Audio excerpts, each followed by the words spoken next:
Hello everyone, hello students. I am Ankit Joshi और मैं gate के लिए इंजीनियरिंग मैथ्स का सबसे इम्पोर्टेंट पार्ट प्रोबेबिलिटी लेकर आया हूँ। So will start probability.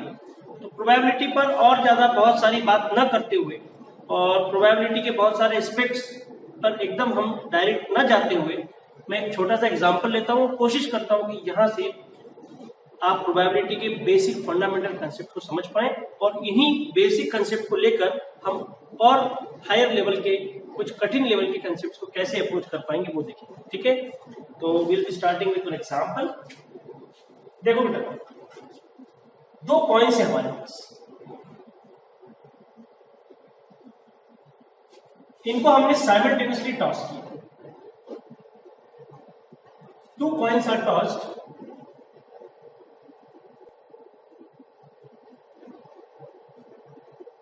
Simultaneously. आप ये देखिए, दो कॉइन को फिलहाल साइड में रख देते हैं। एक ही कॉइन है हमारे पास और एक कॉइन फेयर कॉइन है। उसको अगर हम टॉस करते हैं तो क्या क्या आउटकम ऑकर हो सकते हैं? हेड ऑकर हो सकता है या फिर टेल ऑकर हो सकता है। When we toss a coin, what are the possible outcomes? The possible outcomes can be either head or tail. लेकिन जब हम दो कॉइन साइमल्टेनियसली टॉस करेंगे तो क्या क्या पॉसिबल आउटकम हो सकते हैं? ये दो कॉइन्स आपके सामने। सर, हो सकता है कि दोनों पर टेल आ जाए, ये भी हो सकता है कि फर्स्ट कॉइन पर टेल और सेकंड कॉइन पर हेड आ जाए। There may be third possibility, first coin पर हेड और सेकंड कॉइन पर टेल आ जाए, या ये चौथी पॉसिबिलिटी, दोनों कॉइन्स पर हेड ऑकर हो जाए। तो मैं अगर आपसे पूछूं कि if two coins are simultaneously tossed, so what are the possible outcomes, तो आप गेस कर सकते हैं क्या? आप बिल्कुल बता सकते हैं कि कौन से पॉसिबल आउटकम्स होने वाले हैं। यानी कि जब हम दो कॉइन्स को साइमल्टेनियसली टॉस करते हैं तो या तो टेल टेल होगा, हेड टेल होगा, टेल हेड होगा या हेड हेड होगा। यानी कि हम एक ऐसे एक्सपेरिमेंट की बात कर रहे हैं जिसको परफॉर्म करने के पहले ही हमें उसके सारे पॉसिबल आउटकम्स पता हैं। An experiment in which all possible outcomes are known in advance before actually performing that experiment.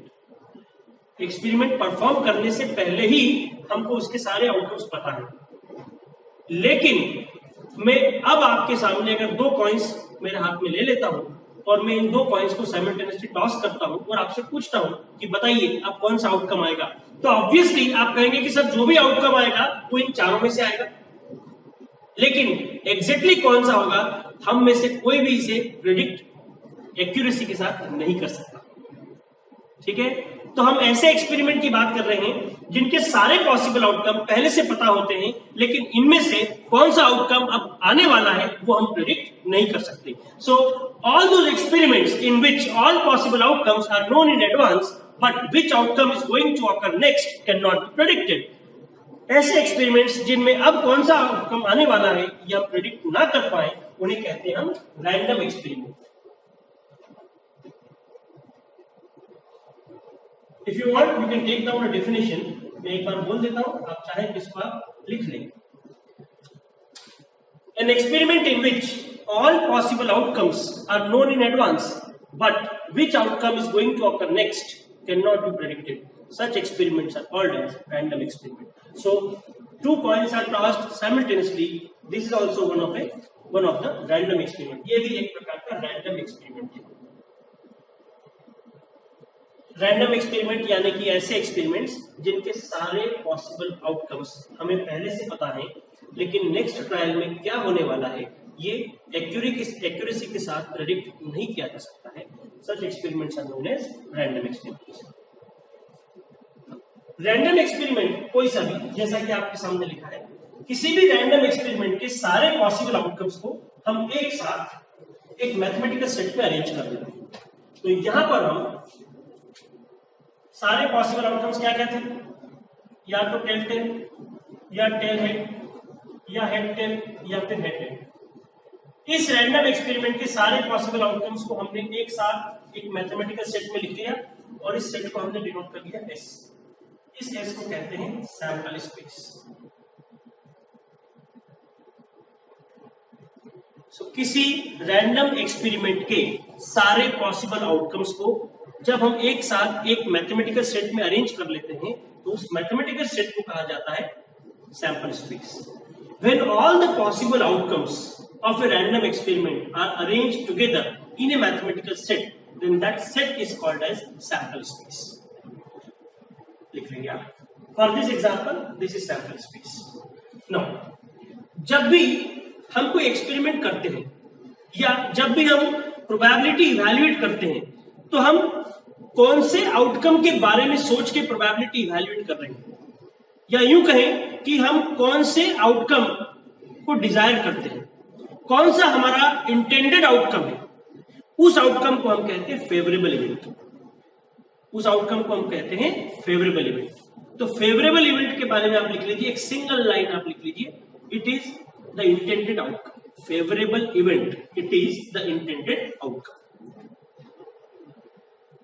जब कभी किसी एक्सपेरिमेंट में फेवरेबल इवेंट ऑकर होता है तो हम कहते हैं ये सक्सेस है, और जब फेवरेबल इवेंट ऑकर नहीं होता है it is called as a failure. Occurrence of favourable event is called as success, whereas non-occurrence of favorable event is called as failure. याद रखिए, फेवरेबल इवेंट, सक्सेस और फेलियर, इनके डेफिनेशन आप याद रखिए। अब देखिए बेटा, अगर मैं आपसे प्रश्न करता हूं कि अगर दो कॉइन्स आपने साइमल्टेनियसली टॉस किए, so what is the probability of getting head? Head आने का प्रोबेबिलिटी क्या होगा? तो आप में से कुछ लोग बोलेंगे कि सर ये चार आउटकम्स हैं, इनमें यहां पर हेड दिखाई दे रहा है, यहां पर हेड दिखाई दे रहा है, यहां पर हेड दिखाई दे रहा है, तो तीन जगह पर हेड आ रहा है, यहां पर हेड नहीं आ रहा है। तो आप बोल देंगे कि सर फेवरेबल इवेंट की संख्या 3 है और टोटल नंबर ऑफ आउटकम्स 4 है, तो 3/4 विल बी द प्रोबेबिलिटी। पर मेरा प्रश्न क्या था, आपसे ध्यान दिया आपने? मेरा प्रश्न था what is the probability of getting head in this experiment? तो जब मैंने आपसे प्रश्न किया कि हेड आने का प्रोबेबिलिटी बताइए, तो ये क्वेश्चन अपने आप में इनकम्प्लीट है, अपूर्ण सवाल है, क्योंकि मैंने यहां पर यह मेंशन नहीं किया कि मुझे कितने हेड का प्रोबेबिलिटी कैलकुलेट करना चाहिए। ठीक है, तो जब भी आपसे कोई प्रश्न किया जाए तो वो क्वेश्चन बहुत स्पेसिफिक होना चाहिए, वो क्वेश्चन बहुत क्लियर होना चाहिए कि आप किस चीज का प्रोबेबिलिटी निकाल रहे हैं। ठीक है, तो हो सकता है कि जब मैं कहूं आपसे कि find the probability of getting head, तो वो ऐसा भी हो सकता है कि आप एक हेड आने का प्रोबेबिलिटी में पूछ रहा हूं, तो एक हेड आने का प्रोबेबिलिटी आप देख सकते हैं यहाँ पर सिंगल हेड है, यहाँ पर सिंगल हेड है, तो सिंगल हेड आने वाले दो आउटकम है, तो आप बोल देंगे 2/4 is the probability, that is 1/2 is the net possibility. अगर मैं आपसे कहूं कि एग्जैक्टली दो हेड का प्रोबेबिलिटी निकालिए, तो एग्जैक्टली दो हेड के लिए एक ही आउटकम है यहाँ पर, सो 1, और टोटल आउटकम से 4, सो 1/4 will be the probability of getting both heads. तो अब सुनिए, मैं यहां पर फिक्स कर रहा हूं एक एग्जांपल में कि सक्सेस है, तो मैंने मान लिया कि सक्सेस है गेटिंग हेड। सक्सेस क्या है? Getting head. सक्सेस मैंने डिफाइन कर दिया, गेटिंग हेड। अब देखिए, अगर मैं इस आउटकम को देखूं टेल टेल को, तो टेल टेल में कितने हेड नजर आ रहे हैं आपको? Sir 0 heads. शाबाश। अगर मैं इन दोनों आउटकम्स को ऑब्जर्व करूं, टेल हेड या हेड टेल को, तो इस आउटकम में कितने हेड है? अरे कितने हेड दिखाई दे रहे हैं आपको? यहां सिंगल हेड। इस आउटकम को देखें, कितने हेड नजर आ रहे हैं? 1 हेड। तो ये दोनों आउटकम में हेड्स की संख्या है 1। और अगर मैं इस आउटकम को ध्यान से ऑब्जर्व करूं, लास्ट वाले आउटकम, तो यहां पर कितने हेड नजर आ रहे हैं आपको? तो मैं क्या करना चाहता हूं, किसी रैंडम एक्सपेरिमेंट का मैंने सैंपल स्पेस लिखा। सैंपल स्पेस में जो हर एक आउटकम है, इनको हम कहेंगे सैंपल पॉइंट। हर एक सैंपल पॉइंट मैं सक्सेस को देखना चाहता हूं। हर एक सैंपल पॉइंट में मैं ये देखना चाहता हूं कि सक्सेस कितनी बार ऑकर हो रहा है। तो मेरा पहला सैंपल पॉइंट था टेल टेल, यहां पर सक्सेस यानी कि हेड कितनी बार है 0, तो इसके लिए मैंने लिखा 0। ये दोनों सैंपल पॉइंट में सक्सेस यानी कि हेड कितनी कितनी बार आ रहा है, इट अपीयर्स ओनली वंस, तो मैंने लिखा 1। और इस सैंपल पॉइंट में सक्सेस कितनी बार है यानी कि हेड कितनी बार है, 2 बार है, मैंने लिख दिया 2। तो हमने क्या किया, किसी रैंडम एक्सपेरिमेंट के सैंपल स्पेस कि हर एक सैंपल पॉइंट, किसी रैंडम एक्सपेरिमेंट के सैंपल स्पेस कि हर एक सैंपल पॉइंट में हमने सक्सेस को ढूंढा और इस सक्सेस को एक नंबर अलॉट किया। ठीक है, when success is allotted in number, when success is allotted in number and all these numbers are arranged together in a mathematical set, this set denoted by some variable say capital X। हम success को किसी number से denote करेंगे, success को कोई number allot कर देंगे, उन सारे नंबर्स को हम मैथमेटिकल सेट में लिख देंगे और इस सेट को किसी वेरिएबल से डिनोट कर देंगे। तो इस वेरिएबल को हम कहते हैं रैंडम वेरिएबल। क्या कहते हैं, रैंडम वेरिएबल, शॉर्ट में मैंने लिखा random variable R. So once again, success is allotted in number, all these numbers are arranged together in a mathematical set denoted by variable, any variable of your choice, say capital X here in our case, then this variable will be called as random variable। अब सुनिए ध्यान से, मैं इस random experiment के लिए probability calculation करना चाहता हूं। तो देखो भैया, 2 पॉइंट्स आर टॉस्ड साइमल्टेनियसली, हमने बनाया इसका सैंपल स्पेस। सवाल में प्रॉब्लम स्टेटमेंट में दिया होगा सक्सेस एक हेड का आना, हेड का ऑकर होना सक्सेस है। सक्सेस को सैंपल स्पेस के साथ कंबाइन किया तो मुझे मिला रैंडम वेरिएबल। अब रैंडम वेरिएबल की पहली वैल्यू है 0, तो मैं प्रोबेबिलिटी कैलकुलेट करना चाहता हूं x इक्वल टू 0। आपने 11th 12th स्टैंडर्ड में 10th स्टैंडर्ड में प्रोबेबिलिटी पढ़ा होगा, प्रोबेबिलिटी का फॉर्मूला देखा होगा। Probability for the occurrence of event A, P of A, ये होता है n of a upon n of s। तो यहां पर जो s है ये सैंपल स्पेस है और n ऑफ s क्या है, number of sample points, number of objects in the sample space set. n of a क्या है, a आपका फेवरेबल सेट है, फेवरेबल इवेंट वाला सेट है, और उस फेवरेबल इवेंट के सेट में कितने ऑब्जेक्ट्स हैं, that is n of a। तो अगर आप देखें यहां पर, तो here in our case there are 4 sample points, 1 2 3 4, 4 objects हैं यहां पर। तो हम लिख लेते हैं n of s is equal to 4। Now first of all I want to calculate the probability for x equal to 0। So probability for x equal to 0, इसका मतलब क्या है, इसका मतलब है प्रोबेबिलिटी ऑफ गेटिंग x क्या है, यहां पर x किसे डिनोट कर रहा है, नंबर ऑफ हेड्स को। नंबर ऑफ हेड्स कितने हैं, 0, यानी कि probability of getting no heads, एक भी हेड ना आए, इसकी प्रोबेबिलिटी आप निकालना चाहते हैं, probability of getting no heads, probability of getting no heads. तो आप देखो बेटा, ये जो सैंपल स्पेस है इसमें नो हेड्स वाली कंडीशन को कौन सा आउटकम रिप्रेजेंट कर रहा है, नो हेड्स, एक भी हेड ना हो। तो बेटा ये जो है outcome, this represents no heads. इसके अलावा कोई सा भी दूसरा आउटकम आप देखेंगे तो वहां पर हेड दिखेगा आपको, हेड है यहां पर, यहां भी हेड है, यहां पर भी हेड है। तो there is only one outcome here which represents no head condition, एक भी हेड नहीं है, 0 हेड्स की कंडीशन। सो यहां पर फेवरेबल इवेंट हो गया, आप जो चाहते हैं नो हेड वाला इवेंट आपका फेवरेबल इवेंट है, ये हो गया 10 10। तो इस सेट में कितने एलिमेंट्स हैं, there is only one element. So यहां से मैं कैलकुलेट करूंगा n of a। So n of a is nothing but 1। So now I want to calculate probability for a, यानी कि probability for x equal to 0। तो भैया ये हो जाएगा एन ऑफ ए, ऊपर आया 1, एन ऑफ एस नीचे आया 4, so probability for getting no heads ये आ गया 1/4। सेकंड केस डील करते हैं। सेकंड केस इज, देखो 0 के लिए प्रोबेबिलिटी निकाला, अब मैं निकालूंगा 1 के लिए।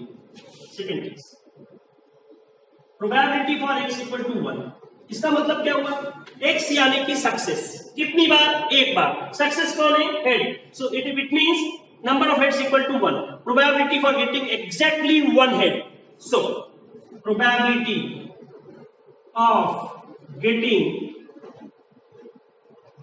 1 हेड, एक हेड आने का प्रोबेबिलिटी। तो पहले आप एक हेड आने का फेवरेबल इवेंट सेट ए तैयार कीजिए। तो ये रहा सैंपल स्पेस, यहां से आइडेंटिफाई कीजिए कि कौन से ऐसे आउटकम हैं जहां पर एक हेड नजर आ रहा है। सर ये वाला है और ये वाला है, मतलब tail head common head tail. So how many objects are there in this set A? So we can easily say that number of objects in set A are 2. So probability for x equal to 1 will be n of A upon n of S, and yes, we can say that it is 2 upon 4. So this will be 1/2. So probability of getting no heads 1/4, probability of getting exactly 1 head 1/2. और एक तीसरा case है, मैं थोड़ा सा जगह यहां से क्रिएट करता हूं, कुछ जो हो चुका है वो हटा देता हूं थोड़ा सा। So third case is probability for x equal to 0 हो गया, 1 हो गया, 2 की बारी है। तो 2 यानी कि x इक्वल टू 2, और x क्या है, हेड्स की संख्या, number of heads equal to 2। तो ये सैंपल स्पेस में हमें क्या निकालना है, probability of getting exactly 2 heads. तो 2 हेड आने के लिए फेवरेबल इवेंट क्या है, only this one, head tail. और कोई आउटकम ऐसा नहीं है जहां पर आपको 2 हेड नजर आ रहे हैं। There is only one outcome where we can have 2 heads. So number of elements in favourable event set, कितने एलिमेंट्स है यहां पर, कितने एलिमेंट्स है यहां पर, 1। So now I want probability for x equal to 2, यानी कि n of a upon n of s, so this will be 1/4। तो इस तरीके से हमने रैंडम वेरिएबल डिजाइन किया था। रैंडम वेरिएबल जब डिजाइन किया था तो रैंडम वेरिएबल की पॉसिबल वैल्यूज थी 0, 1 और 2। सो रैंडम वेरिएबल की हर एक पॉसिबल वैल्यू के लिए हमने प्रोबेबिलिटी कैलकुलेशन किया। ये करने का मीनिंग क्या होता है इसको हम देखेंगे थोड़ी देर के बाद, आप इसको कॉपी कर लीजिए। सो अभी तक हमने इस रैंडम एक्सपेरिमेंट के लिए क्या क्या काम कर चुके हैं। हमने इसका सैंपल स्पेस डिजाइन किया था, सैंपल स्पेस आया था, 2 पॉइंट्स आर टॉस साइमल्टेनियसली, इसका सैंपल स्पेस आया था टेल हेड, हेड टेल और हेड हेड। इसके बाद हमने यहां पर कहा था गेटिंग हेड इज सक्सेस, तो हेड को सक्सेस मानते हुए रैंडम वेरिएबल डिजाइन किया था जिसकी वैल्यूज आई थी 0, 1 और x की हर एक पॉसिबल वैल्यू के लिए हमने प्रोबेबिलिटी कैलकुलेट कर लिया। तो प्रोबेबिलिटी कैलकुलेट करते समय आपको मिला था probability for x equal to 0, इसका अर्थ है probability for getting no heads. अब देखिए आपको क्या मिला था, आपको मिला था 1/4। फिर आपने कैलकुलेट किया था probability for x equal to 1, यानी कि एग्जैक्टली 1 हेड का प्रोबेबिलिटी कितना आया था, ये आया था 1/4। और थर्ड केस था probability for x equal to 2, यानी कि एग्जैक्टली 2 हेड या दोनों हेड का probability for getting both heads, इसका प्रोबेबिलिटी आया था 1/4।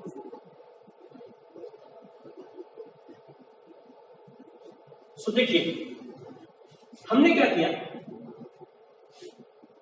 कंक्लूजन लिखा हूं x और यहां पर मैं लिख रहा हूं p of x।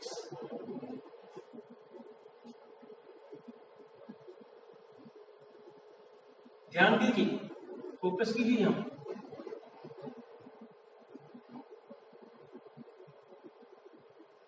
Random variable की क्या क्या वैल्यूज है हमारे पास? एक्स की वैल्यूज अवेलेबल है 0, 1 और 2।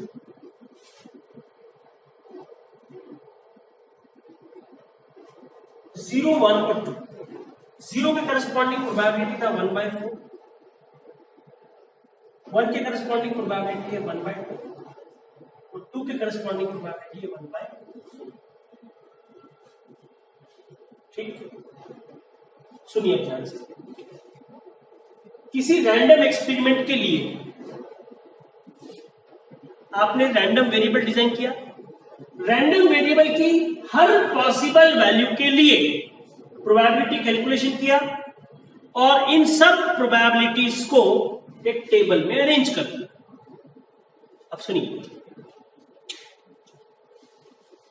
Calculation of probability for all possible values of a random variable, calculation of probability for all possible values of a random variable and arranging them or representing them together in the form of a table or in the form of a function.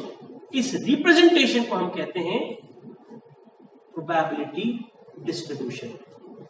क्या कहते हैं?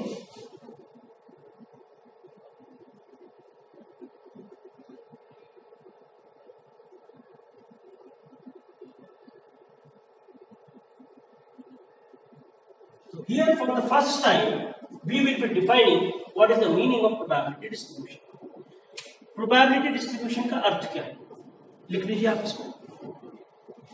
Calculation of probability for all possible values of a random variable and hence arranging them either in the form of a table or in the form of a function. This representation then will be called as probability distribution. ठीक है, तो अब देखिए, ये तो बन गया आपका प्रोबेबिलिटी डिस्ट्रीब्यूशन। अब प्रोबेबिलिटी डिस्ट्रीब्यूशन में अगर आप ये एक्स की वैल्यूज को ध्यान दें, ये एक्स की वैल्यूज को आप ध्यान दें, तो ये मैंने एक एक्सिस बनाई, इसको नाम दे दिया कैपिटल एक्स, और ये मैंने वर्टिकल एक्सिस बनाई, इसको मैंने नाम दे दिया प्रोबेबिलिटी पी ऑफ एक्स। तो इस एक्सिस पर मैं क्या क्या वैल्यूज अलॉट कर रहा हूं, देखिए जरा। 0, 1 और 2, 0, 1 और 2। 0 की करस्पॉन्डिंग प्रोबेबिलिटी जो आई थी मैं उसे मार्क कर रहा हूं 1/4 है, देखिए जरा।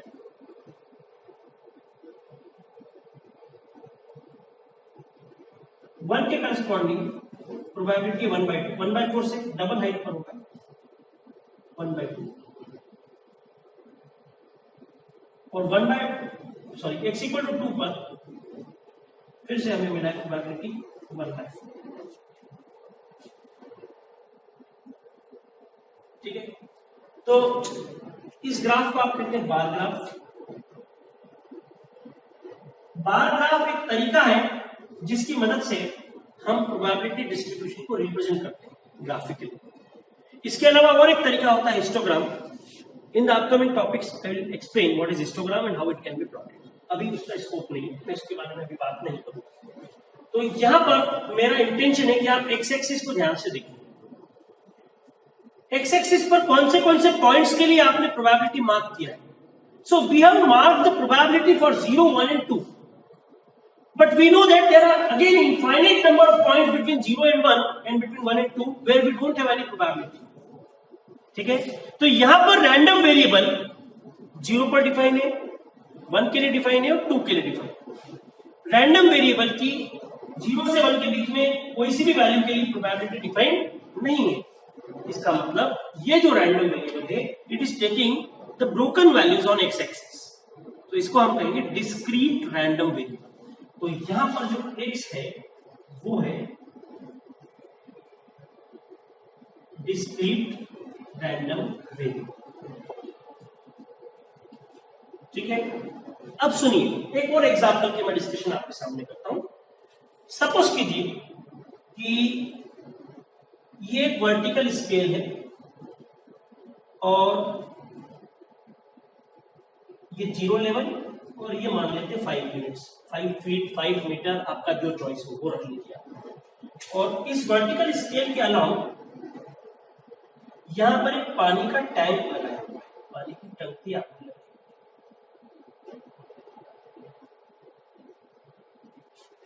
देखते देखते, और इसमें हम वाटर सप्लाई देंगे।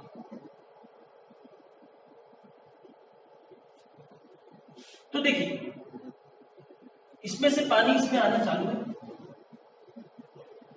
तो रैंडमली मैं इसको ऑब्जर्व करता हूं, इस टैंक को ऑब्जर्व करता हूं, तो मैं देखना चाहता हूं कि थोड़ी देर के बाद जब मैं रैंडमली इस टैंक को देखूंगा तो वाटर लेवल कहां पर होगा। सो वाटर लेवल 0 से 5 यूनिट के बीच में कोई सा भी लेवल पर हो सकता है। तो अगर मैं आपसे कहूं कि 0 से 5 के बीच में वाटर लेवल की हाइट क्या होगी, तो आपसे मेरा प्रश्न है कि क्या वो हाइट सिर्फ डिस्क्रीट वैल्यू होगी, इंटीजर वैल्यू होगी, या कोई भी वैल्यू हो सकती है। फिर से बोलता हूं, यहां पर इस टैंक में हम वाटर इनपुट कर रहे हैं, वाटर फिल कर रहे हैं, पानी भर रहे हैं। कुछ देर के बाद रैंडमली इस टैंक में वाटर लेवल हम ऑब्जर्व कर रहे हैं, तो वो वाटर लेवल 0 से 5 के बीच में कोई सा भी लेवल अचीव कर सकता है। जरूरी तो नहीं कि 1 यूनिट हो, 2 यूनिट हो, 3, 4, 5 ऐसा हो, नहीं, 0 से 5 के बीच में कोई सा भी लेवल अचीव कर सकता है। और दो फाइनाइट पॉइंट्स के बीच में there are infinite values of height available, there are infinite water levels available. तो हम कह सकते हैं कि 0 से 5 के इंटरवल को इनफाइनाइट पॉइंट्स में डिवाइड किया हुआ है, ठीक है।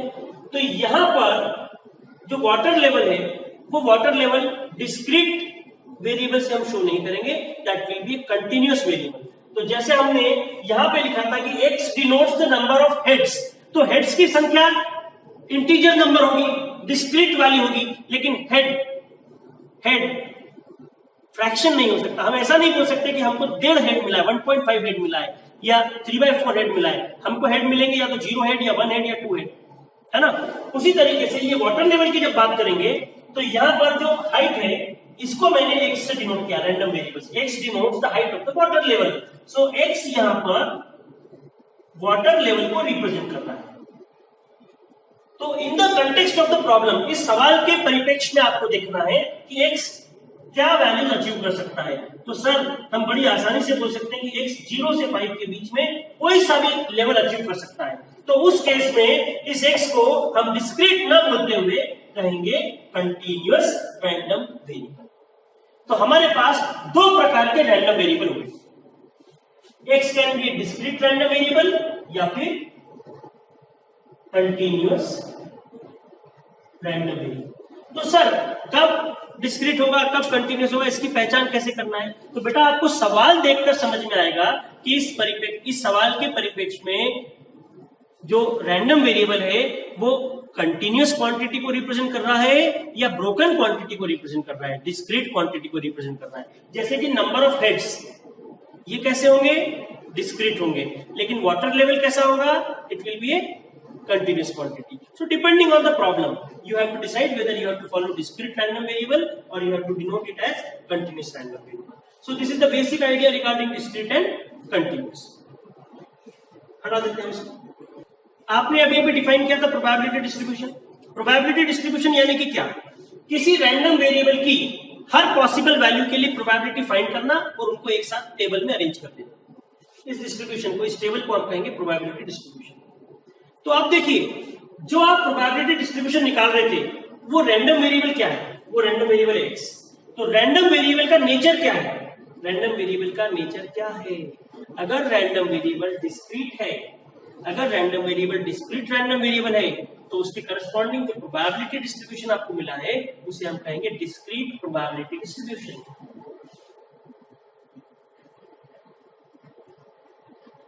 Discrete probability distribution. लेकिन अगर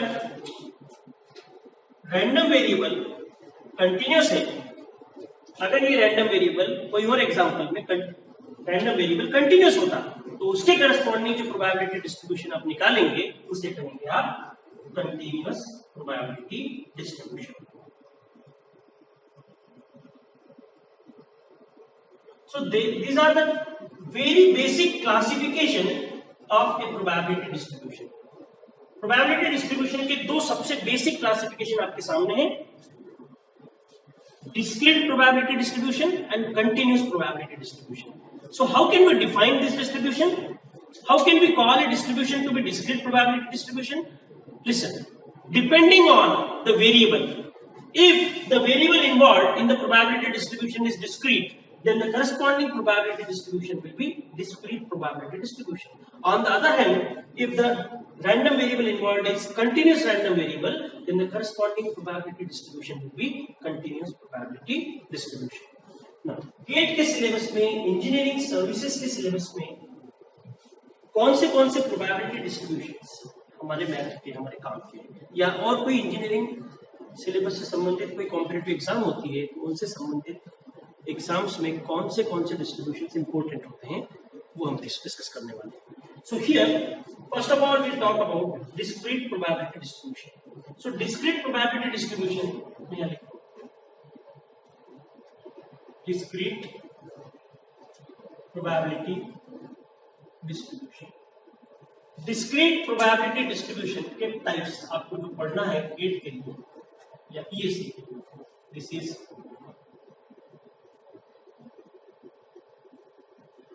general discrete probability distribution. Number 2 binomial distribution, इसी को आप कहते हैं बर्नौलीज डिस्ट्रीब्यूशन. बाइनोमियल डिस्ट्रीब्यूशन या बर्नौलीज डिस्ट्रीब्यूशन या फिर बाइनोमियल प्रोबेबिलिटी डिस्ट्रीब्यूशन. इसके बाद हम देखेंगे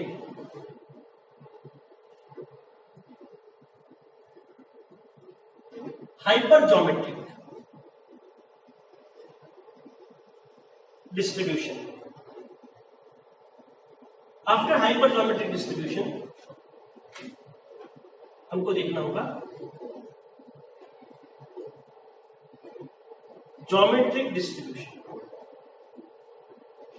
और यहां पर आगे सबसे महत्वपूर्ण, सबसे लास्ट में लिख रहा हूं आपके सामने, this will B Poisson's distribution.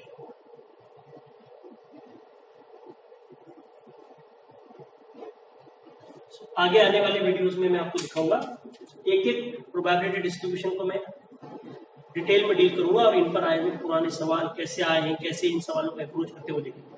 So these are the types of discrete probability distribution. Now coming on to continuous probability distribution. Continuous probability distribution, इसमें पहला होगा जनरल कंटीन्यूअस प्रोबेबिलिटी डिस्ट्रीब्यूशन. आप लिख दीजिए general continuous probability distribution. Number 2 uniform distribution. Number 3 देखते जाइए, मजा है इसमें, एक्सपोनेंशियल डिस्ट्रीब्यूशन.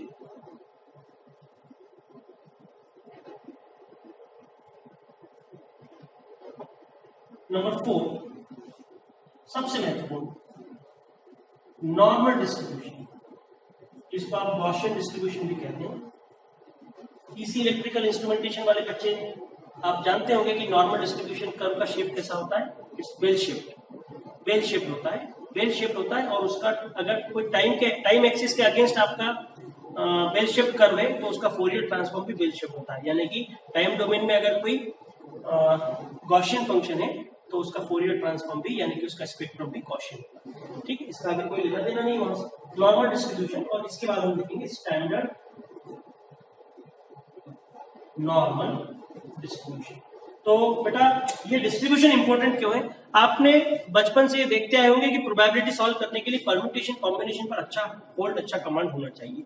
लेकिन क्या होता है कि जब वाकई में उनको पढ़ने की जरूरत थी, जब हमने शायद ध्यान न दिया हो, तो डिस्ट्रीब्यूशन एक तरीका है जिसकी मदद से हम पीएनसी को, probability and permutation and combination को बाईपास करके प्रोबेबिलिटी के वो सारे सवाल सॉल्व कर सकते हैं जिनमें एक्चुअल में पीएनसी यूज होने वाला था, और हम उन भी सवालों को सॉल्व कर सकते हैं जिनमें पीएनसी कहीं दूर दूर तक अप्लाइड नहीं होता। सो डिस्ट्रीब्यूशन की मदद से बहुत अच्छे प्रोबेबिलिटी के सवाल हम सॉल्व कर पाएंगे और आने वाले वीडियोस में आप देखेंगे। ठीक है, वेट कीजिए तब तक।